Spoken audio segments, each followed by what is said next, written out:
Breaking news చూస్తున్నారు. మేడారంలో tension వాతావరణం నెలకొంది. ఒక్కసారిగా తొక్కిసలాట జరిగింది. అక్కడ పోలీసులు చేతులెత్తేశారు. మంత్రి అడ్లూరి కాన్వాయ్ పై దాడి జరిగింది. సమ్మక్క ఆగమనం తర్వాత పరిస్థితి అదుపు తప్పింది. లక్షల్లో భక్తులు పోటెత్తారు. క్యూ లైన్లో తూపులాట చోటు చేసుకుంది. కరెంటు పోవడంతో పరిస్థితి మరింత దారుణంగా మారింది. ఊపిరాడక సొమ్మసిల్లి పడిపోయారు కొంతమంది భక్తులు. కొంతమంది ఆ పరిస్థితిని అదుపులోకి తీసుకొచ్చేందుకు పోలీసులు తీవ్రంగా శ్రమించాల్సి వచ్చింది. ఈ నేపథ్యంలో కొంతమంది తలలకు గాయాలయ్యాయి, పిల్లలకు తీవ్ర గాయాలయ్యాయి.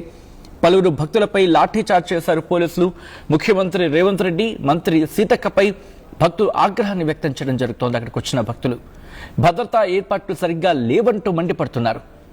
విజువల్స్ మీరు చూస్తున్నారు. అక్కడ పోలీసు వాహనాల మీద